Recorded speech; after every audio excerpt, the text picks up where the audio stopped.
नमस्कार दोस्तों। क्या मोदी नफरत और प्रतिशोध की राजनीति के सिवाय कुछ नहीं जानते हैं? क्या राहुल गांधी ने मोदी का मानसिक संतुलन बिगाड़ दिया है? क्या मोदी जांच एजेंसियों और संवैधानिक संस्थाओं का दुरुपयोग करने की राजनीति करते हैं? क्या मोदी संस्थाओं और एजेंसियों की विश्वसनीयता खत्म हो रही है? और क्या राहुल गांधी ने लोकतंत्र, चीन और सारी चीजें हैं जो सवाल उठाए हैं कि उन सब चीजों को लेकर के मोदी ने सरेंडर कर दिया है? तो आज सवाल यही है कि आखिर अडानी मोदी के जब रिश्तों पर राहुल गांधी ने सवाल उठाया, राहुल गांधी ने लोकतंत्र और चीन के रिश्तों को लेकर के सवाल उठाया और प्रधानमंत्री की दुखती रग को दबा दिया, तो क्या वो परेशान हो उठे हैं, झलझला उठे हैं, मानसिक रूप से दुख की स्थिति में आ गए? तो जवाब आएगा जी हां। नरेंद्र मोदी और उनके मात्र संगठन की नीतियां इसी सोच की हैं। वो फांसीवादी और नाजीवादी व्यवस्था पर ही यकीन रखते हैं। उनके आदर्श सावरकर हैं।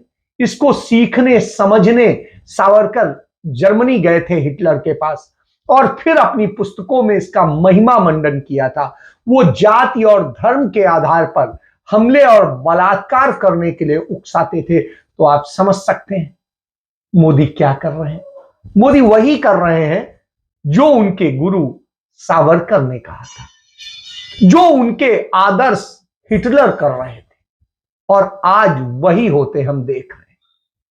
कल एक कार्यक्रम था, एक टीवी चैनल का एक कार्यक्रम था, उसमें नरेंद्र मोदी शामिल होने गए थे। हमने उसमें देखा कि वो किस तरीके से बदहवास से दिख रहे थे और अजीब वो गरीब हरकतें कर रहे थे, बोल रहे थे, जिसे देखकर देश के प्रधानमंत्री की दिमागी हालत और सवाल उठ रहा था, दिस इज इंडियाज मोमेंट, कि आखिर हमारे प्रधानमंत्री नरेंद्र मोदी को क्या हो गया है।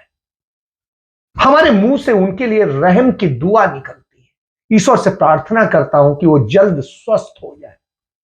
और राहुल गांधी ने अडानी की ऐसी नस दबाई है कि अडानी की हालत तो खराब है ही, साथ में नरेंद्र मोदी की मानसिक संतुलन काफी दिक्कत में है।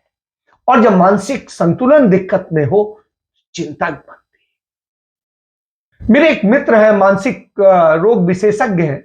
मैंने उनसे पूछा कि आखिर ये सब स्थितियां क्यों होती, तो उन्होंने एक चीज कही मुझे, जो उसके लक्षण बताए वो आपको बताता हूं। उनका मानसिक बीमारी की दशा में व्यक्ति को कब्ज होने लगता है, नींद कम आती है और वो 3 घंटे 4 घंटे इससे ज्यादा नहीं सो पाता है। और स्थिति यह है, उल जलूल की हरकतें करने लगता है, गाली गलौज जैसी भाषा का इस्तेमाल करने लगता है, बार बार वो बातें कहने लगता है जो बातें कही नहीं गई होती हैं, इधर की उधर, उधर की उधर, उधर की उधर करने लगता है। तो इससे आप समझिए, इसके लिए वो जगह जगह अपनी फोटो देखना चाहता है, अपने आप का महिमा मंडन होते देखना चाहता है, और इसके लिए वो करता है। उसे अपनी निंदा बर्दाश्त नहीं होती, और उसकी इससे पता चलता है कि उसकी दिमागी हालत बिगड़ गई है, खराब हो गई। ऐसी समस्याएं हम अपने मित्र नरेंद्र मोदी में भी देख रहे हैं। और जब मोदी में इस तरह की समस्याएं देख रहे हैं, तो हमें लगता है कि उन्हें इस पर किसी अच्छे विशेषज्ञ से चेकअप कराना चाहिए। उनके अंडर में तमाम सारे अच्छे हॉस्पिटल्स हैं, उनमें करा सकते हैं, निजी में करा सकते हैं। भारत सरकार उसका खर्च उठाएगी जो हम आप अपने टैक्स से देते हैं, उसमें कहीं उन्हें चिंता करने की आवश्यकता नहीं। तो ये बात क्यों करता हूं, इसको आप समझिए। आज राहुल गांधी के घर पर फिर से एक बार दिल्ली पुलिस के संयुक्त पुलिस आयुक्त की अगुवाई में पुलिस टीम पहुंची और ऐसे लगा कि वो पुलिस छावनी बन गया।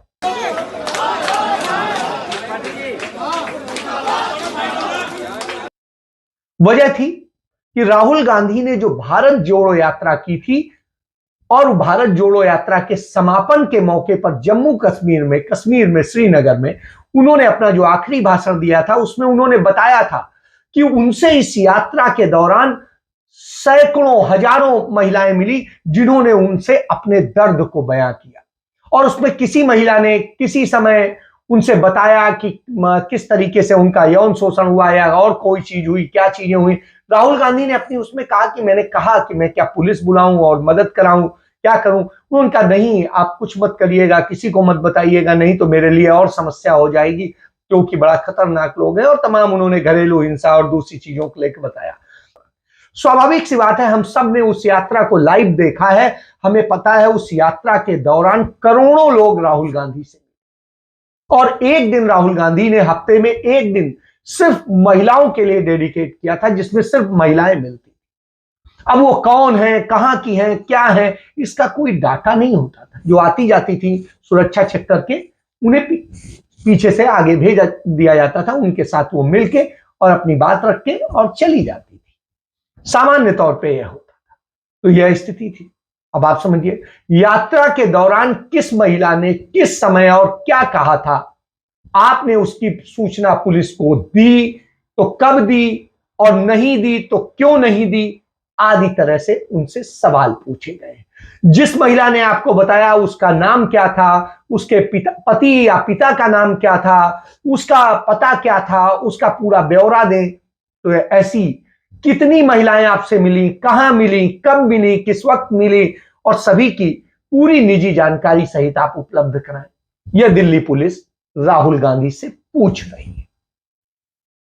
आप बताइए, करोड़ों लोग मिले हैं इस यात्रा के, और उसमें यह सवाल पूछे जा रहे हैं।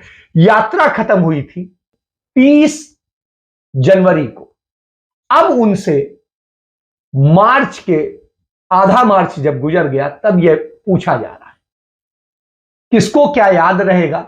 आपको 3 दिन पहले की बात नहीं याद होगी कि आपको किसके किसके कॉल आए थे, शायद आप नहीं बता सके। तो यह स्थिति है। ऐसे जब सवाल किए जा रहे हो तो सवाल उठता है, क्या मोदी ने तब भी ऐसा किया था? मुख्यमंत्री थे 2002 में गुजरात दंगे। तो गुजरात दंगे में गुजरात में खुलेआम गैंग रेप हो रहा था और न जाने क्या क्या हो रहा था, तो उसकी तमाम शिकायतें उनके पास पहुंच रही थी।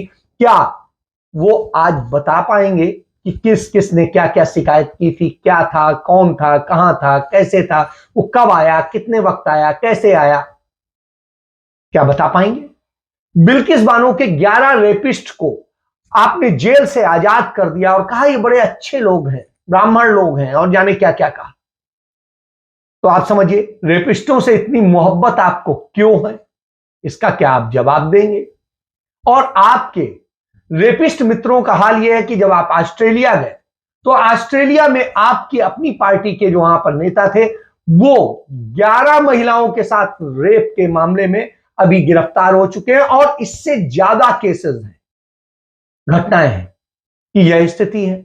और रेप के मामले में हिंदुस्तान का डाटा यह कहता है कि हिंदुस्तान के 80% से अधिक रेप के मामलों में जो आरोपी पाए जा रहे हैं वो भारतीय जनता पार्टी से जुड़े हुए लोग हैं, या भारतीय जनता पार्टी के पदाधिकारी हैं, या भारतीय जनता पार्टी के विधायक हैं, पार्षद हैं, सांसद हैं, पूर्व सांसद हैं, पूर्व मंत्री हैं, या मंत्री हैं। इससे आप समझ सकते हैं रेप और रेपिस्टों की हिमायत में तिरंगा यात्रा निकाली जाती है, यह भारतीय जनता पार्टी में ही होता है। मजहब के नाम पर रेप को सही ठहराया जाता है, यह भारतीय जनता पार्टी में होता है। तो नरेंद्र मोदी क्या इस पर कुछ बताएंगे? क्या मोदी कैसी पुलिस आपने बना दी है कि अगर रेप और रेपिस्ट की खबर नहीं है तो फिर यह आपकी नाकामी है? तो इसके लिए जिम्मेदार कौन है, और आखिर यह क्यों हो रहा है? क्योंकि 2002 के गुजरात दंगे में मोदी की ही सरपरस्ती में जिस तरीके से मानवीयता और महिला अस्मिता को खत्म किया गया, उस पर बीबीसी ने डॉक्यूमेंट्री बना दी। बदले की कार्रवाई में बीबीसी पर छापेमारी हो गई। राहुल गांधी ने लगातार मोदी के अडानी मोडानी के जो घोटाले हैं उनका खुलासा किया। उन्होंने भी अनिल अंबानी के साथ मिलकर के जिस तरीके से राफेल घोटाले में लगे उसका खुलासा किया, और इसके अलावा तमाम मोदी के सरकार के घोटालों का खुलासा किया। हालांकि उन्होंने ना इसकी जांच करवाई, न इन सारे मसलों पर कोई कार्रवाई। तो आप समझ सकते हैं कि एजेंसियों के जरिए उन्हें दबा दिया गया, संवैधानिक संस्थाओं के जरिए दबा दिया गया, तो इस पर आप क्या कहें? लेकिन राहुल गांधी जब बोलते हैं कि अदानी जी का जो नेटवर्थ है 2014 से लेकर 2022 तक ये $8 बिलियन से $140 बिलियन कैसे हो गया? अदानी जी की मदद प्रधानमंत्री जी और हिंदुस्तान की सरकार कैसे करती है? कि अदानी जी के जो शेयर्स हैं बड़े वोलेटाइल हैं, उसमें LIC का पैसा क्यों डाला जा रहा है? अदानी जी की हिंदुस्तान के बाहर शेल कंपनीज हैं। ये जो शेल कंपनीज हैं ये हैं किसकी? प्रधानमंत्री जी आपके फॉरेन ट्रिप्स पे अदानी जी और आप कितनी बार एक साथ गए? अदानी जी ने बीजेपी को पिछले 20 साल में कितने पैसे दिए हैं? इनका हिंदुस्तान के प्रधानमंत्री के साथ क्या रिश्ता है और कैसा रिश्ता है? तो उससे पूरी दुनिया में नरेंद्र मोदी और उनका चेहरा एक्सपोज हो जाता है। समस्या यहां उनका फर्जी राष्ट्रवाद भी सामने आ जाता है जब वो चीन के साथ में किस तरीके से गले लगते हैं। चीन के सामानों की भारत में आयात इतना बढ़ जाता है कि भारत का व्यापार घाटा चीन के साथ ही अकेले 101 अरब डॉलर का हो जाता है। आप कल्पना करें, जब यह हो रहा हो तो सवाल तो उठना लाजमी। तो अब आ जाते हैं आज हुआ क्या, पहले उसी पे बात कर लेते हैं। आज हुआ ये कि राहुल गांधी ने जो ये बयान दिया था, इस बयान पर Delhi police CP law and order Sagar Preet Hooda उनके यहां पहुंचे और 2 घंटे उन्होंने बाहर वेट किया।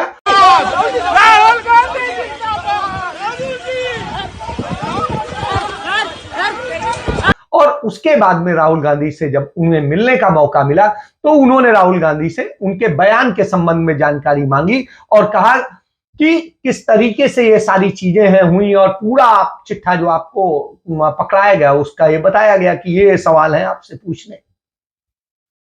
राहुल गांधी ने कहा इतने बड़े सवाल आप पूछ रहे हैं, इतनी चूंकि यात्रा के दौरान मिले तो इसलिए मुझे मुंह जवानी तो कुछ याद नहीं है। यदि मैं उसका रिकॉर्ड चेक कराता हूं, हमारे यहाँ टीम ने यदि कहीं पे कुछ रखा होगा तो हम आपको उपलब्ध कराते हैं।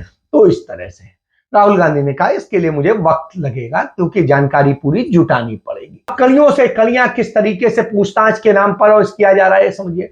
राहुल गांधी ने श्रीनगर में इस बात को लेकर के जो मैंने आपको बताया कि 30 जनवरी को उन्होंने अपने भाषण में कहा था कि कई महिलाएं मुझसे मिलने आई थी, वे रो रही थी और इमोशनल थी। उनमें से कुछ ने कहा कि उनके साथ रेप हुआ है, मोलेस्टेशन हुआ है और मैंने उनसे कहा क्या मैं पुलिस को इस बारे में बताऊं? तो उन्होंने कहा कि राहुल जी हम बस आपको बताना चाहते हैं, पुलिस को इस बारे में मत बताइए वरना हम और ज्यादा नुकसान में फंस जाएंगे, परेशानी में फंस जाएंगे। इसी कारण से राहुल गांधी को 2 बार नोटिस दिया गया। राहुल गांधी लंदन थे, लंदन से 15 तारीख को वो वापस लौटते हैं। जैसे ही लौटते हैं उनके यहां दिल्ली पुलिस जो है एक नोटिस लेके पहुंच जाती है। अब आप समझिए, और नोटिस देने गई टीम तो वहां पे राहुल गांधी चूंकि तुरंत आए थे, वो रेडी हो रहे थे तो इसलिए वो नहीं मिल पाए और उसके बाद में 3 घंटे के इंतजार के बाद में पुलिस चली गई। 16 मार्च को दिल्ली पुलिस के सीनियर अधिकारी दोबारा उनके घर गए और 1.5 घंटा इंतजार करने के बाद राहुल गांधी उनसे मिले और नोटिस रिसीव किया। अपने कहा कि हम समय पर कानून के मुताबिक नोटिस का जवाब दे देंगे, लेकिन साहब उसके बावजूद परेशानी है। उसके बाद आज पहुंच गए। आप देखिए सीक्वेंस पूरा देखिए। राहुल गांधी ने अडानी, चाइना, लोकतंत्र और सारे मसलों पर लंदन में 4 भाषणों के दौरान जिक्र किया, मोदी की नीतियों का जिक्र किया। नतीजा यह हुआ पूरी भारतीय जनता पार्टी के चपरासी से लेकर के उपराष्ट्रपति तक उस पर हमलावर हो गए और नतीजा यह हुआ कि राहुल गांधी के खिलाफ विशेषाधिकार हनन का, राहुल गांधी के खिलाफ इसका, राहुल गांधी के खिलाफ उसका सब एक्शन होने लगे। जब राहुल गांधी भारत वापस लौटने के अगले ही दिन वो संसद पहुंचे तो साहब जैसे ही राहुल गांधी लोकसभा में गए उसी के 1 मिनट बाद में लोकसभा को स्थगित कर दिया गया अगले दिन के। राहुल गांधी अगले दिन भी टाइम पे पहुंच गए और सोनिया गांधी भी इत्तेफाक से पहुंच गई और सभी लोग मौजूद थे। फिर हंगामा हुआ जब भारतीय जनता पार्टी के नेतागण बोले तो माइक और सब कुछ चल रहा था। जैसे ही कांग्रेस के नेताओं ने बोलना शुरू किया माइक म्यूट कर दिया गया और माइक उन्हीं का नहीं, पूरी लोकसभा म्यूट कर दी गई। ये पहली बार हुआ हिंदुस्तान के ही नहीं, पूरी दुनिया के इतिहास में। और स्थिति यह हुई कि उन्हें बोलने का मौका नहीं मिला। और जब वो कहे कि राहुल गांधी को बोलने दीजिए, राहुल गांधी ने खुद कहा स्पीकर से कि जब मेरे ऊपर मंत्री आरोप लगा रहे हैं तो मुझे सफाई के लिए बोलना जरूरी है, मुझे बोलने का मौका दे, लेकिन उन्हें नहीं दिया गया। अब उसके बाद में सदन को सोमवार तक के लिए स्थगित कर दिया गया। कल सोमवार को फिर निश्चित रूप से सदन में इस बात को लेकर हंगामा होना तय है। और दूसरी तरफ विपक्ष के सभी नेता मल्लिकार्जुन खड़गे के नेतृत्व में प्रोटेस्ट कर रहे हैं कि साहब, अडानी मोदी के रिश्तों की जेपीसी जांच होनी चाहिए।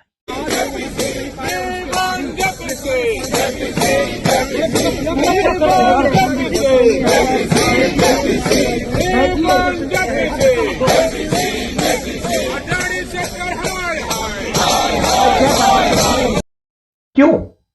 क्योंकि आज तक नरेंद्र मोदी सिर्फ उन पर कार्रवाई करते हैं जो विपक्ष के नेता हैं, जिन पर आरोप है, और अब तक आरोप साबित नहीं हुए किसी पर भी। और स्थिति यह है कि नरेंद्र मोदी सरकार में शामिल और सरकार के अलावा तमाम राज्यों की सरकारों में शामिल तमाम विधायक और दूसरे लोग उनकी पार्टी के सबसे ज्यादा दागी हैं, सबसे ज्यादा भ्रष्टाचार के आरोप है, लेकिन उन पर कोई जांच नहीं होती, कोई बात नहीं होती। जब वो नहीं थे उनकी पार्टी में तो उनको नोटिस जा रहे थे, सब कुछ जा रहा था। आज नहीं होता है। जब यह स्थिति हो तो आप समझ सकते हैं कि क्या हालत है। देश के बहुत बड़े एडवोकेट हैं अभिषेक मनु सिंघवी, उन्होंने अपनी बात रखी। ये हुआ 16 को दिल्ली पुलिस ने आके ये नोटिस दिया उनको कि हम आपसे चाहते हैं इन प्रश्नों का उत्तर। ये प्रश्न थे राहुल जी के उस वक्तव्य के विषय में जहां उन्होंने कहा था कि कई महिलाएं जो मिलती हैं वो डोमेस्टिक वायलेंस की बात करती हैं, बलात्कार की बात करती हैं और परिवार में उत्पीड़न की बात करती हैं। और इसके विषय में इस क्वेश्चनर ने उनके नाम, उनकी रहने की जगह, क्या हुआ क्या नहीं हुआ, ये सब पूछा गया है दिल्ली पुलिस द्वारा। आज फिर 19 तारीख को सुबह वही दिल्ली पुलिस के दस्ते और उनके साथ कुछ और लोग आए वही प्रश्न वापस पूछने के लिए, एक नया नोटिस लेके। बाकी चीजें हम बाद में लिखित रूप से देंगे दिल्ली पुलिस से, लेकिन हमने उनको आज कहा, हम लोग सब वहां प्रस्तुत थे और मैं आपके साथ शेयर करना चाहता हूं। ये एक बहुत ही विचित्र पहलू है, एक नया आयाम बनाया गया है उत्पीड़न का, प्रतिशोध की राजनीति का, धमकाने और धमकी की राजनीति का। मैं ये क्यों कह रहा हूं? मैं इसलिए कह रहा हूं कि इसका प्रथम बिंदु है कि एक 4000 किलोमीटर की यात्रा, 12 प्रदेशों, 2 यूनियन टेरिटरीज, जिसके दौरान श्री राहुल गांधी लाखों करोड़ों लोगों से मिले, 140 दिन तक चली, उसके विषय में 2 दिन में, 3 दिन में 2 बार आना और प्रश्न पूछना कि वो कौन महिलाएं थी, कब हुआ, कैसे हुआ उनके साथ, आपने ये किया वो किया, उसके विषय में कंप्लेन कहां की, कब की, इत्यादि इत्यादि। हमको सबको लगा और हमने पुलिस दस्ते से भी कहा कि जरा बताएंगे कृपा कि आपने कितनी ऐसी राजनीतिक अभियानों के विषय में ऐसे प्रश्न पूछे हैं, सत्तारूढ़ पार्टी से विशेष रूप से या किसी और अभियान और यात्रा के विषय में। ये अगर राजनीतिक प्रतिशोध नहीं है, उत्पीड़न नहीं है, धमकी की राजनीति नहीं है तो क्या है? दूसरा, जैसा आप जानते हैं कि जब लीडर एक राजनीतिक अभियान करते हैं तो हर पक्ष के लाखों लोग उनके सामने आते हैं। कई की अलग अलग कंप्लेंट्स होती हैं, कई के अलग अलग दस्तावेज होते हैं, कई के अलग अलग भावनाएं होती हैं, उन सबको सुनना पड़ता है। और जहां संभव होता है वहां पर जो लोग चल रहे होते हैं साथ, उनको कहा जाता है कि आप ध्यान दें इसमें। कोई भी लीडर हर इंडिविजुअल कंप्लेंट के विषय में यात्रा रोककर कोई एक्शन नहीं लेता है, न लेना संभव है, न ये किसी के दिमाग में भी आता है। और न आज तक मैं समझता हूं 70 वर्ष 75 वर्ष में भारतवर्ष में इस प्रकार के बेहुदे प्रश्न किसी सरकार या किसी पुलिस फोर्स ने पूछे हैं किसी अभियान, किसी लीडर से। और उन्होंने इसको लेके एक स्पष्ट तौर पे सारी बातें कही। इसके अलावा राहुल गांधी पर लगातार अनर्गल प्रचार, अनर्गल चीजें और कहने का नतीजा यह है, कांग्रेस पार्टी के जो युवा के अध्यक्ष हैं श्रीनिवास बीवी, उन्होंने जब इसका प्रोटेस्ट किया, इसके लिए अपने युवाओं की टीम के साथ किया, तो उन पर हमला किया गया और फिर उन्हें गिरफ्तार कर लिया गया, उनको और उनकी टीम के तमाम लोगों को, और रात भर पुलिस स्टेशन पे रखा गया। देर रात 12:30 बजे आपको रिहा किया है दिल्ली पुलिस ने, क्या कुछ कहना चाहेंगे आप? दिल्ली पुलिस जब अडानी को लेके, जेपीसी मांग को लेके धरना प्रदर्शन करता है, तब सरकार ने पुलिस को आगे करता है। तो लगातार तमाम ऐसे 50-60 लोगों का कार्यकर्ता को डिटेन करके रखा था। हम कांग्रेस कार्यकर्ता है, जब भी किस तरीके के इन लोग ने गरीब और मजदूर का पैसा लूटने के लिए किस तरीके के जो सरकार खुद जो अडानी को सपोर्ट करने में लगा है, तो आप सरकार को मैं कहना चाहता हूं, आप संसद से लेके सड़क तक जो म्यूट करने में लगा है, आवाज को म्यूट करने में लगा है, ये म्यूट तंत्र को बंद करना चाहिए, डेमोक्रेसी को खत्म करना बंद करना चाहिए। इस तरीके के दोस्ती निभाने का काम किया है, ये पूरा देश का जनता देख रहा है। आप कितने भी आम लोगों के लिए लेके जाओ, लाठी चलाओ, कुछ भी करो, बट हम कांग्रेस पार्टी सारे कार्यकर्ता जब तक जेपीसी मांग इन लोग ने करेगा नहीं, कमेटी नहीं करेगा, तब तक लड़ने का काम करेंगे। यह दशा है। तो जब इस तरह से हिटलर शाही चल रही हो, तो फिर उस पर सवाल और जवाब बनते हैं। इसको लेकर के राजस्थान के मुख्यमंत्री अशोक गहलोत ने भी हर बात कही कि कैसे जैसे जिनको हिटलर प्रिय है, जिनको जर्मनी प्रिय है, वो इसी तरह से ईडी, सीबीआई और दूसरे इनकम टैक्स और जुडिशियरी और चुनाव आयोग और सबके जरिए लोकतंत्र की हत्या कर रहे हैं। बगैर ऊपर के इशारे के दिल्ली पुलिस इस प्रकार की साहस करे, ये असंभव है। आप कोई किसी कंप्लेंट की नहीं है, अखबारों में क्या न्यूज आई है, क्या राहुल गांधी जी ने यात्रा के दौरान में अपनी बात बोली है, उसको लेके कोई केस बने इस प्रकार से, ये अभी सिंघवी साहब ठीक कह रहे थे, 75 साल की हिस्ट्री में पहली बार हो रहा होगा कि आप इस आधार पर केस दर्ज करके आप पूछताछ शुरू कर दे राष्ट्र नेता से। हिटलर जो था वो पहले बहुत लोकप्रिय हुआ था, उसके बाद में वहां की जर्मनी की स्थिति बनी है। इस देश में लोकतंत्र खतरे में है। अगर मैं अभी बोल रहा हूं तो पूरी दुनिया सुन सकती है, इंटरनेट का जमाना है। राहुल गांधी वही बोले जो लंदन में जो यहाँ बोले थे, यहाँ बोलते थे या बोले हैं, बोलेंगे। हम छोड़ने वाले नहीं इनको, इनकी हरकतों को छोड़ने वाले नहीं है, ये तानाशाही प्रवृत्ति को छोड़ने वाले नहीं है, जनता के बीच में जाएंगे। आज जो unfortunately ED, CBI, income tax का जो तांडव मचा रखा इन लोगों ने, जुडिशरी दबाव के अंदर है, या सीबीआई कुछ भी कह दे, दबाव में हाईकोर्ट के अंदर भी है और ऊपर भी है, नीचे भी है, दुनिया जानती है। इलेक्शन कमीशन ऑफ इंडिया दबाव के अंदर काम कर रहा है। तो फिर लोकतंत्र कहाँ रहा और कैसे रहेगा? अगर ये बात कोई बोलता है तो उनको तकलीफ क्यों होती है? कितने पत्रकार, लेखक, साहित्यकार जेलों में बंद रहे हैं या जेलों में बंद हैं, कोई सोच सकता है? इसके बाद में जयराम रमेश ने कहा कि जब 16 पार्टियों ने अडानी घोटाले पर जेपीसी और राहुल गांधी ने सदन में अपनी बात रखी, तब से मोदी सरकार राहुल गांधी को बदनाम करने, उनकी पूरी पार्टी बदनाम करने की रणनीति में लग गई है। और जिस तरीके से वो ये कर रही है, धमकी दे रही है, प्रतिशोध की राजनीति कर रही है और सब कर रही है, उससे सवाल उठता है, क्योंकि यह वास्तव में राजनीति प्रतिशोध की राजनीति है। ये नरेंद्र मोदी के मानसिक रूप से दिवालिया हो जाने की राजनीति। ये जो मिसाल है, जो घटना है, मोदी सरकार की प्रतिशोध, धमकी और डराने की जो राजनीति है, उसका एक मिसाल है। मैं एक बात इससे जोड़ना चाहता हूं कि ये जानबूझकर किया जा रहा है ताकि जनता का ध्यान, देश का ध्यान, पार्लियामेंट का ध्यान अडानी घोटाले से और कहीं ले जाया। जब से 16 पार्टियों ने एकजुट होकर जेपीसी की मांग की, जब से राहुल जी ने करीब 50 मिनट तक अडानी घोटाले पर लोकसभा में अपनी बात रखी, तब से ये रणनीति अपनाई है मोदी सरकार ने, मंत्रियों ने। उनको बदनाम करने में लगे हुए हैं। जो उन्होंने कैम्ब्रिज में और लंदन में कहा है उसको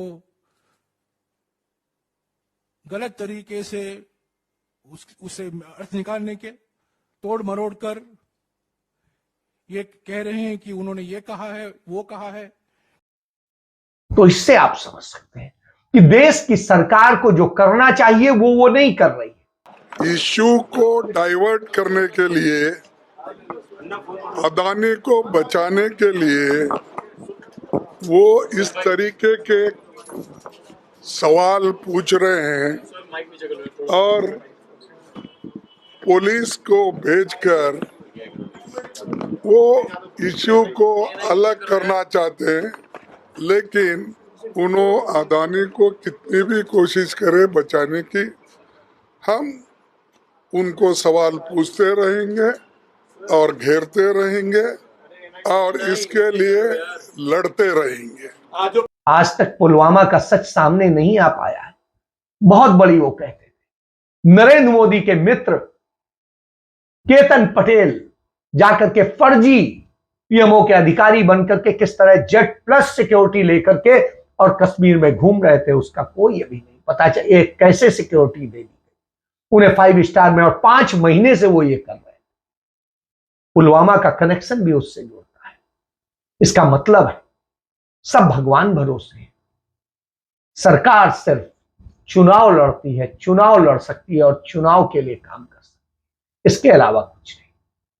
न वो रोजगार दे सकती है, न लोकतंत्र दे सकती है, न संविधान की भावना को पूरा कायम कर सकती है, और न आपको सुख जीवन दे सकती है।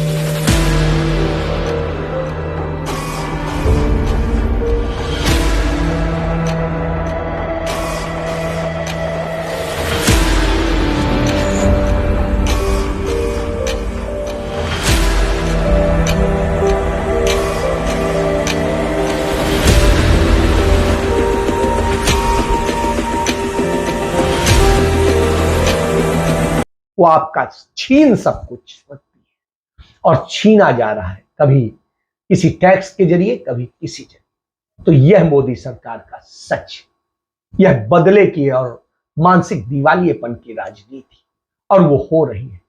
इससे आप समझिए तो मोदी को इसकी बुरी खानी पड़ेगी, यह तय है।